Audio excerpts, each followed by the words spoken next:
Amigos televidentes, estamos de retorno a su programa Actualidad Fiscal, Tecnológica y Financiera. Estamos conversando con el licenciado Danilo Apel, abogado experto en muchas áreas, sobre todo financiera, penal, laboral. Danilo, habíamos comentado que en unas denuncias que había hecho el ministro de ese entonces de Trabajo, diciendo que ya el código estaba, diríamos, consensuado en más de un 90%, pero que no tenemos todavía un nuevo código, a pesar de que tiene más de 30 años. ¿Qué entiende Danilo? Todavía está el impasse con el tema del código laboral. Ese código es desde el 92, 1992, no ha sido modificado. En la otra entrevista dijimos aquí que era la guerra entre el huevo, el pleito entre el huevo y la piedra, los empleadores y los trabajadores, y que al final se iba a imponer lo que digan los empresarios. Los empresarios son los que mandan, los sindicalistas, usted a veces no sabe ¿A quién representan? ¿A quién representan? Si están del lado de los trabajadores, o si están del lado del gobierno, o si están del lado de los empresarios. O sea, decía que estaba consensuado en un 90%, decía el ex ministro de Trabajo. Usted va y le pregunta al de hoy, y tal vez le va a decir que está en un 95%. Pero ese 5% que falta se basa en la cesantía. O sea, le hicieron un aumento de salario escalonado. Que inicia a partir del 1 de abril y un 12%, y luego el año que viene un 8%. El año próximo. Un total de 20%. Que debieron dejarlo, aumentarlo el de este año y dejar el otro para el que viene. O sea, pero lo allantaron a los trabajadores y los sindicalistas. Bueno, lo que pasa es que como está establecido las negociaciones para aumento del salario mínimo cada 2 años, entonces lo que estaban pidiendo los sindicalistas o los representantes laborales era un 30%. Hubo una reunión previa que los empresarios no fueron, entonces en la segunda reunión hicieron una propuesta en vez de un 30 a un 20, pero entonces el 20 lo iban a dividir este año un 12 y el año que viene y al final se hace lo que los empresarios digan, lamentablemente. Pero yo sé que lo que están es luchando el tema de la cesantía. Porque usted sabe que ellos dicen que después de la 4701 ya no hay razón de ser de que haya cesantía. De la y todos los trabajadores, cuando van a una empresa, trabajan con entusiasmo por su salario mensual, pero al final lo que están es pensando el día que se vayan, cuánto le corresponde. Porque aquí la pensión que le dan a un trabajador que gane sueldo mínimo no le da ni siquiera para pagar la caja donde vive. Inclusive, Danilo, es una preocupación a nivel mundial el tema del dinero que se va a recibir luego de la jubilación, porque se estima que se recibe aproximadamente el 30% de lo que una persona gana. Entonces eso es realmente preocupante. Así es. En el tema laboral, podríamos decir, Danilo, que está sucediendo igual que en materia penal, que las 3 causales tienen paralizado el Código Penal. Ese paralelismo, exactamente. Y entonces en el Código Laboral tenemos el caso de la cesantía. Hay voces que dicen que tanto el Código Penal como el Código Laboral debería aprobarse sin esos 2 temas. ¿Qué opinión te merece? Aquí hay muchos que hablan de que las 3 causales es la causa por la cual no se ha aprobado el Código Penal. Es una. Es una. Pero que hay unos intereses que en base a sanciones establecidas en el Código Penal. Incluso en este Código Penal han sacado sanciones.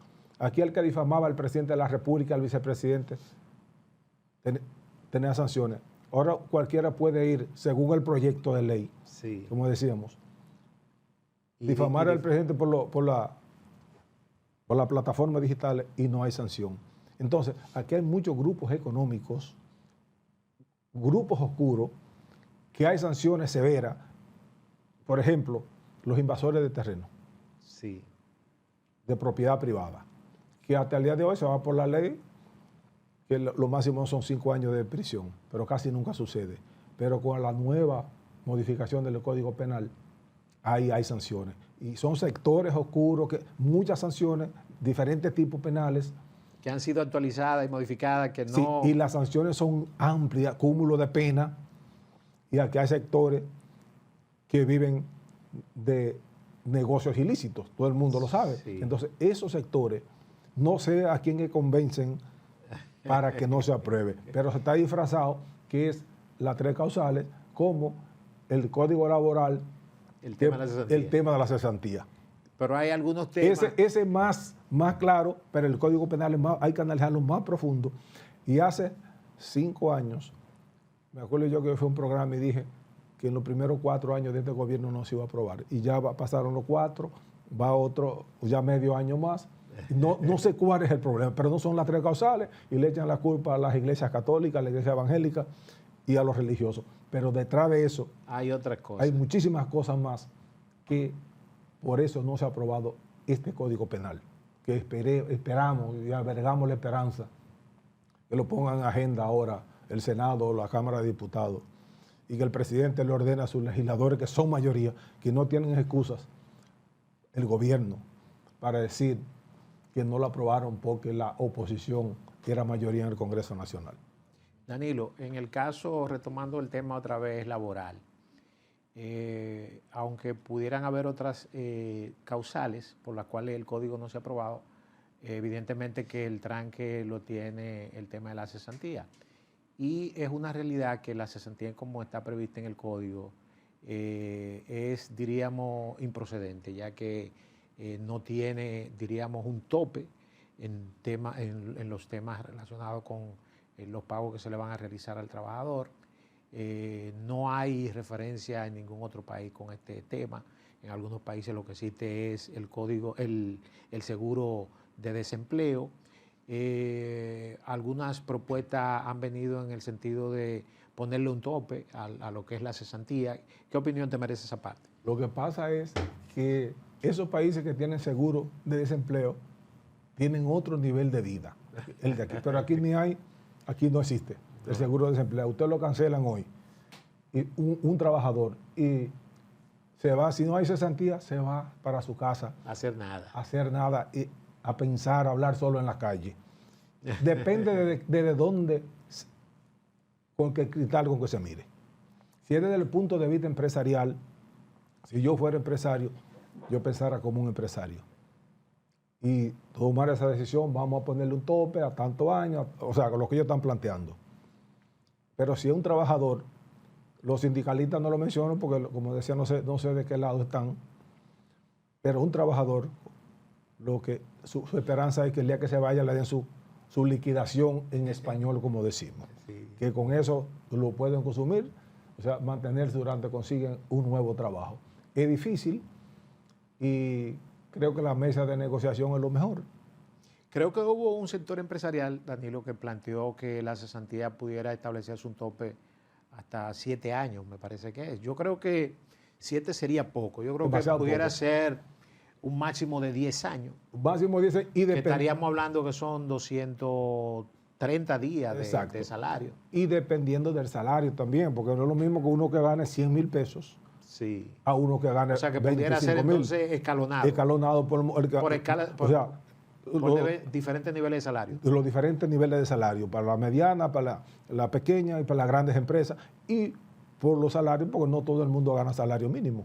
Es correcto. Entonces, un profesional que vaya a una empresa y un obrero, aquí hay empresas que hay obreros que ganan más que un profesional.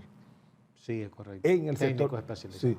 Sí, y muchos que no son ni técnicos especializados, que tienen muchos años, ya prácticamente, ya son, de hecho. Producto de las evaluaciones por año, por antigüedad. Exacto. Y ese tipo de cosas. Pero creo que las evaluaciones por su experiencia, por su desempeño, por su preparación, deberá tomarse en cuenta. Y aquí no se toma porque aquí hay analfabetos que saben trabajar en grandes empresas. Es correcto. Funcionales. Entonces, a veces una persona que no tiene nivel académico es jefe de un profesional con maestría, con doctorado. Y entonces, todo eso hay que evaluarlo a la hora de decir si en 10 años, 20 años, y los salarios y la preparación de cada quien para tomar esa decisión de la cesantía. Eso es lo que yo considero. Tú no habías comentado, Danilo, que una de las cosas también que afectan el tema laboral se refiere con los embargos que se le permite a los trabajadores que inclusive es por el duplo de lo que sería el monto de sus prestaciones, que aparentemente los empresarios no le han puesto mucho énfasis en eso. ¿Pudiéramos hablar algo de eso? Lo que pasa es, aquí se ha hablado mucho y había un grupo de abogados que le tenían un nombre en la feria, que cogían sentencias y hacían embargo. Le decían los mau mau. Ah, eso mau mau. Entonces, ellos le compraban los casos a los trabajadores cuando iban a la feria, al Ministerio de Trabajo, y lo ponían a firmarle un contrato. Pero eso tiene una doble vertiente, porque yo creo que cualquier empresario serio que despida a un trabajador, su obligación es pagarle sus prestaciones, siempre y cuando lo haga el trabajador no sea por falta cometida tal como establece el código. Ahora, si es dimisión, si es por causa justificada, ya eso es otra cosa.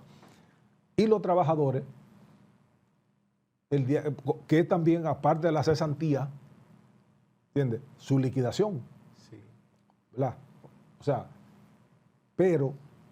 Lo que sería el pago a los derechos adquiridos. Sí, sus derechos adquiridos, que eso es lo que todo el mundo quiere, los trabajadores. Y hay que darle discusión. Sus vacaciones, su salario de Navidad, su bonificación, que muchas veces la mayoría de los empresarios no la pagan o no la pagan como dice la ley. Muchas veces, no, casi la mayoría de las veces no la pagan. Eso es como la propina de los restaurantes, que no la pagan. Que no la pagan. Se la cobran al cliente, pero no se la distribuyen a los camareros, a los mozos que trabajan en ello.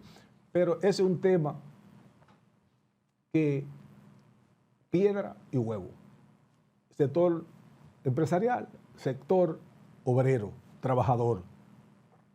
Es apasionante el tema, pero yo creo, y como decíamos anteriormente, que el gobierno, los trabajadores, el empresariado y los representantes de los trabajadores deberían seguir hablando para modificar el código, como el código laboral. Y poner una fecha para que realmente pueda someterse y aprobarse. Ese es el problema, que lo dejan abierto, no establecen fecha.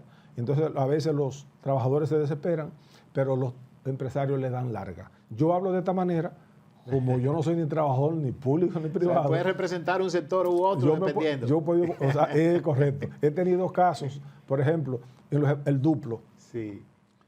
Yo he tenido casos que me han llegado a la Suprema Corte de Justicia. Yo lo he ganado y ellos, una póliza de seguro, depositan el duplo. Ya cuando la Suprema falla, entonces ya hay negociación.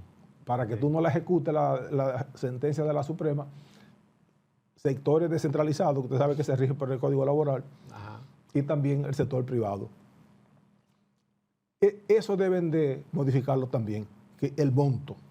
Porque un trabajador que le vayan a dar 200, 300, 400 mil pesos, yo creo que no debería llegar a la Suprema Corte de Justicia, como en muchos casos, incluso en materia de tránsito.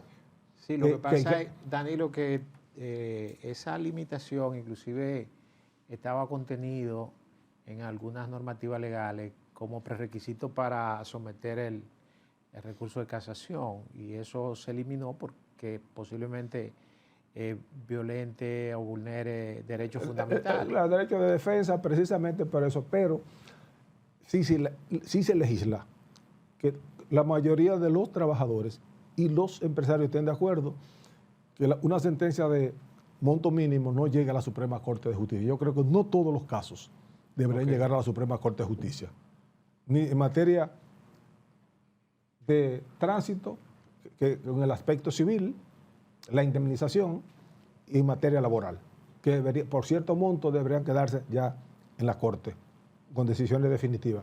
Pero habría que modificar, ya la Constitución dice que los derechos fundamentales... Habría que someter entonces otra modificación a la Constitución. Otra modificación constitucional. Y ya Luis Abinader la modificó, entonces tendríamos que esperar el próximo presidente del 28. No, si están intenciones, él puede modificarla de nuevo, le puede modificar un párrafo, en 3 días lo hacen. Sí, Danilo, en República Dominicana se ha estado dando un fenómeno de, diríamos, fraudes financieros, tanto en la parte inmobiliaria como en la parte de inversiones en bolsa de valores. Sabemos que usted ha estado vinculado con algunos casos de esa índole. Vamos a querer que en el último bloque abordemos ese tema. Volvemos ahora.